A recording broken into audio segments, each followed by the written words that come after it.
আমরা সালাম দিব হচ্ছে এইখানে। এইখানে এই ছিদ্র বরাবর ভিতরে হচ্ছে রাসূল সাল্লাল্লাহু আলাইহি ওয়াসাল্লামের রওজা। পুরুষরা আসেন, পুরুষরা, মহিলাদেরকে এখানে যাইতে দেওয়া হয় না, তো আপনারা দেখলে বুঝবেন না। একটু আপনারা সাইডে থাকেন।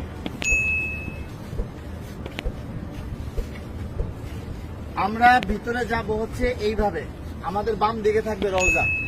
রওজা থাকবে কি বাম দিকে। ভিতরে কথা বলার কোনো সুযোগ নাই, বেশি সময় দাঁড়ায় থাকারও সুযোগ নাই।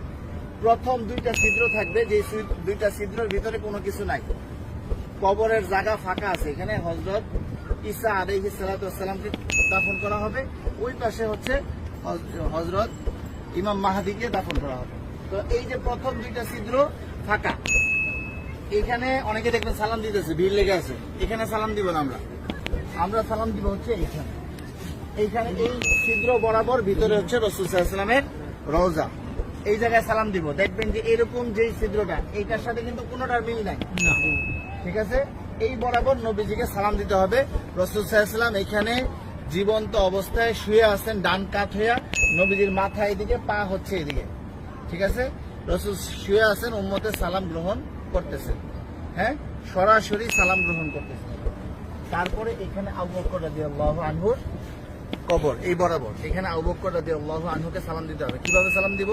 নবীজিকে কিভাবে দিব? আসসালাতু আসসালামু আলাইকা ইয়া রাসূলুল্লাহ, আসসালাতু আসসালামু আলাইকা ইয়া হাবিবাল্লাহ। যতটুকু বেশি আমরা পারি বলার চেষ্টা করব। সালাম দেওয়ার সবচেয়ে সুন্দর সময় হচ্ছে রাত্রে 10:30টার পর থেকে নিয়ে রাত্রে 1টা-2টা পর্যন্ত ফাঁকা থাকে, ভিড় থাকে না। আর দিনের বেলা সকাল 7টা থেকে নিয়ে একেবারে জোহর পর্যন্ত কি ফাঁকা থাকে, ফাঁকা।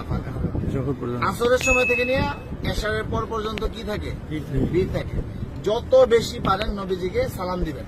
যদি সালাম কবুল হয়ে যায়, আল্লাহ নবী বলতেছেন যে আমার রওজায় যে সালাম দিল তার উপরে, আমার উপরে ওয়াজিব হয়ে যায় তার জন্য হাসরের ময়দানে সুপারিশ করা।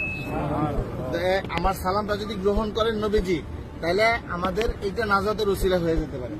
যাই হোক, বলতেছিলাম এই বরাবর আবু বকর রাদিয়াল্লাহু আনহু। আবু বকর রাদিয়াল্লাহু আনহু মাথা এদিকে, পা এদিকে। নবীজির মাথা এখানে রাসূলের পা এই পর্যন্ত আসছে। রাসূলের শরীরের ওই পাশে হচ্ছে কি আবু বকর রাদিয়াল্লাহু তাআলা। আবু বকর রাদিয়াল্লাহু তাআলা ঘাড় বরাবর হচ্ছে হযরত ওমর রাদিয়াল্লাহু তাআলা। উনি আরো ওই পাশে, ঠিক আছে? নবীজি এখান থেকে এইভাবে শোয়া, রাসূলের পরে হচ্ছে আবু বকর রাদিয়াল্লাহু তাআলা শোয়া, তারপরে হচ্ছে হযরত ওমর রাদিয়াল্লাহু তাআলা। এইখানে হযরত ওমর রাদিয়াল্লাহু তাআলাকে সালাম দিতে হবে। তো এইখানে নবীজিকে সালাম দিব আমরা।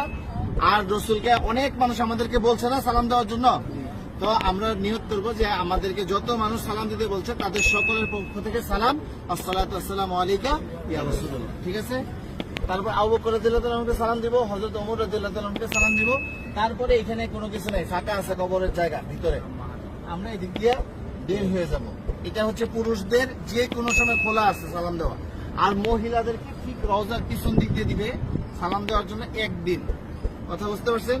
একদিন সুযোগ আসবে রিয়াজুল জান্নাহ নামাজ পড়ার জন্য, এবং সালাম দিবেন রওজার পিছন দিক থেকে। আর মহিলারা বাহির দিয়া প্রতিদিনই সালাম দিবেন আপনারা বাহির থেকে। হ্যাঁ, এই পাশে আসেন।